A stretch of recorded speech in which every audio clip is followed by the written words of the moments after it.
Good morning, ladies and gentlemen. This is Mr. McKee again. I'm continuing on with Grade 8 GT Reading. This time the assignment is for Lesson 5 for the 2-minute oral quiz passage you're supposed to read, and it's found on pages 45 and 46 in the daybook. Continuing, Danny, the Champion of the World by Roald Dahl. And so life went on. The world I lived in consisted only of the filling station, the workshop, the caravan, the school, and of course the woods and meadows and streams in the countryside around. But I was never bored. It was impossible to be bored in my father's company. He was too sparky a man for that.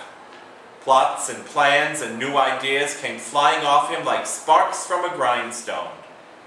"There's a good wind today," he said one Saturday morning. "Just right for flying a kite. Let's make a kite, Danny." So we made a kite. He showed me how to splice 4 thin sticks together in the shape of a star, with 2 more sticks across the middle to brace it. Then we cut up an old blue shirt of his and stretched the material across the framework of the kite.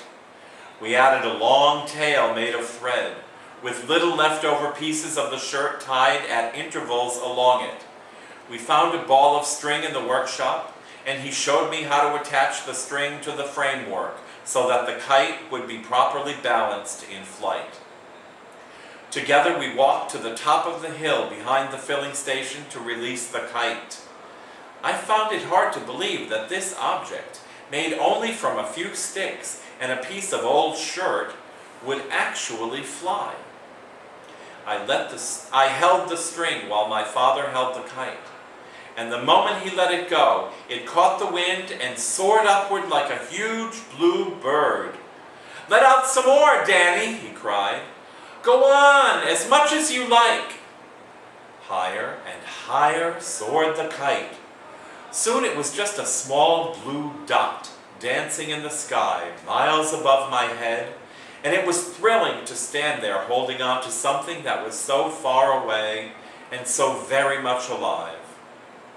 This faraway thing was tugging and struggling on the end of the line like a big fish. "Let's walk it back to the caravan," my father said. So we walked down the hill again, with me holding the string and the kite still pulling fiercely on the other end. When we came to the caravan, we were careful not to get the string tangled in the apple tree, and we brought it all the way around to the front steps. "Tie it to the steps," my father said. "Will it stay up?" I asked. "It will if the wind doesn't drop," he said. The wind didn't drop. And I will tell you something amazing. That kite stayed up there all through the night, and at breakfast time next morning, the small blue dot was still dancing and swooping in the sky. After breakfast, I hauled it down and hung it carefully against a wall in the workshop for another day.